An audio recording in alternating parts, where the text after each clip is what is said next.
The way you sit comfortably and confidently before the cinema. Love Mowgli. Yeah. అది and evolution of love గురించి మాట్లాడితే 1970s 1980s ఎంత పెద్ద మాట అన్నాడు sir. Evolution of love. Evolution of love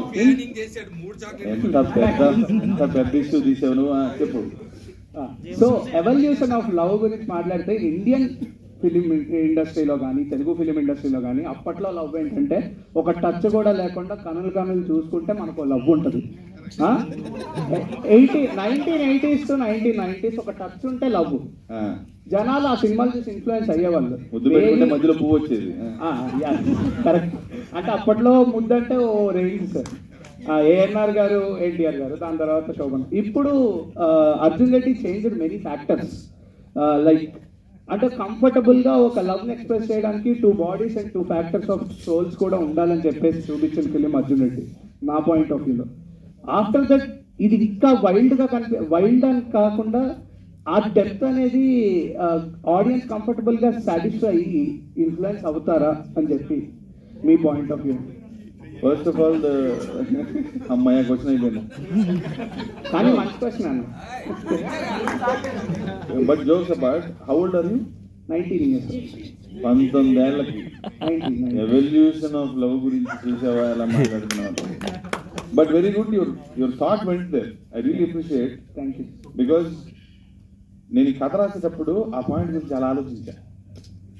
ఇప్పుడు love story రాయాలి, first cinema ఏం చేయాలి అంటున్నప్పుడు ఓకే లవ్ స్టోరీ రాస్తే జనాలకి ఎక్కువగా నచ్చే జోనర్ అది, ఓకే యూత్ చూస్తారు బాగా అంటే ఓకే లవ్ స్టోరీ అంటే same evolution of love stories ఏంటి, సినిమాగా మాట్లాడుకున్నా ఏమేమి తీసాము, ఎలాంటి ప్రేమ కథలు ఇప్పటిదాకా వచ్చాయి. ఎంత ఆలోచించినా పువ్వు ఉంటుంది, జూ ఉంటుంది, మధ్యలో పువ్వు వస్తుంది, ఇదే లేకపోతే ఆ పొలంలో పరిగెడతారో చున్నీ ఎగురుతుంటుంది, మంచి స్లో మోషన్ సాంగ్, ఏదో రిచ్ పూరు, ఒప్పుకోలేదు పేరెంట్స్ మధ్యలో, ఇలాంటి లవ్ లేకుంటే love at first sight maximum we celebrate that. Or breakup సినిమాలు ఉంటాయి. దేవదాస్ ఉండేది. ఇప్పుడు అర్జున్ రెడ్డి ఫ్యాక్టర్ ఏదైతే మనం ఇప్పుడు నువ్వు 19 అంటున్నావు, నువ్వు ఈ జనరేషన్లో చూసావు, నీకంటే కొంచెం వెనకో 10 ఏళ్ళు వెనకరున్నాం కాబట్టి మేము అవి చూసాం. దేవుడి అని హిందీలో కూడా దాన్ని కంటెంపరీగా తీశారు. So there are lot of stories which we have in Indian cinema which are like amazing love stories which told about a lot of things. అది లవ్ స్టోరీ కానీ దాని వెనకాల చాలా జరుగుతుంటది కథ. సో ఇది రాస్తున్నప్పుడు డెఫినెట్ గా ఓకే ఇంత ఎవల్యూషన్ ఆఫ్ లవ్ స్టోరీస్ లో అన్ని యాంగిల్స్ చెప్పేశారు. ఇంకా ప్రేమ గురించి కొత్తగా నువ్వు నేను చూసే సినిమాకి వెళ్ళి ఏం లేదు. హీరోయిన్ బాగుందా, హీరో బాగున్నాడా, 2 songs బాగున్నాయి భయ, సెకండ్ హాఫ్ లో 3 scenes బాగున్నాయి భయ అని వచ్చేస్తాం సినిమా చూసి బయటకి. ఇంతే లవ్ స్టోరీ అంటే. అలా ఉండకూడదు.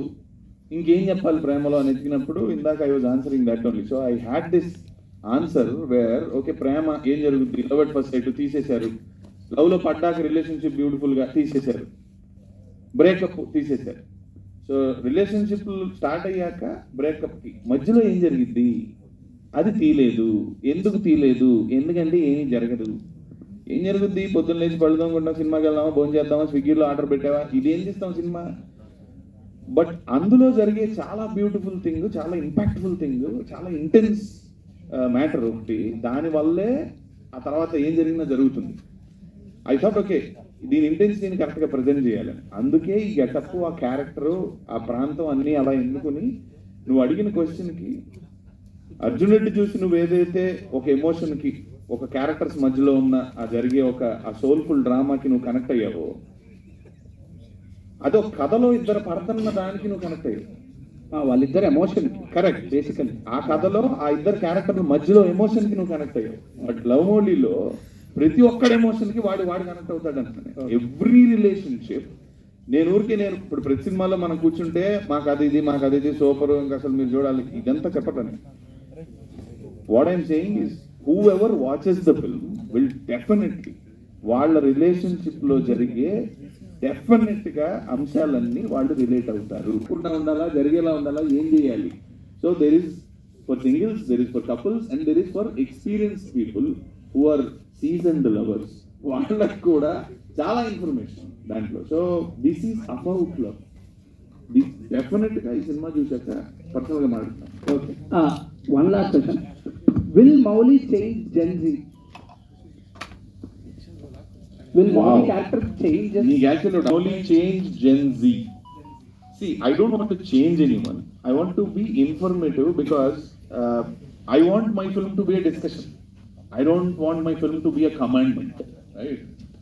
Social commentary చేయట్లని డిస్కస్ చేస్తాను. సో ఒక థాట్ని I want to discuss with Gen Z. Correct, అక్కడే ఎక్కువ ప్రాబ్లమ్స్ జరుగుతున్నాయి. మోస్ట్ పీపుల్ జపాన్లో చూస్తే nobody are getting into relationships అంటే గవర్నమెంట్ ఇస్ పుట్టింగ్ ఓటింగ్స్. అరే మీరు లవ్ చేయండి, రిలేషన్షిప్లోకి వెళ్ళండి, బెనిఫిట్లు ఇస్తాం మేము గవర్నమెంట్ తరఫు నుంచి అని. Nobody wants to get in to relationship అని ఇలాంటి బంబర్ ఆఫర్లు పెడుతున్నారు వాళ్ళు. So most countries are afraid that Gen Z is not thinking about getting married or having children.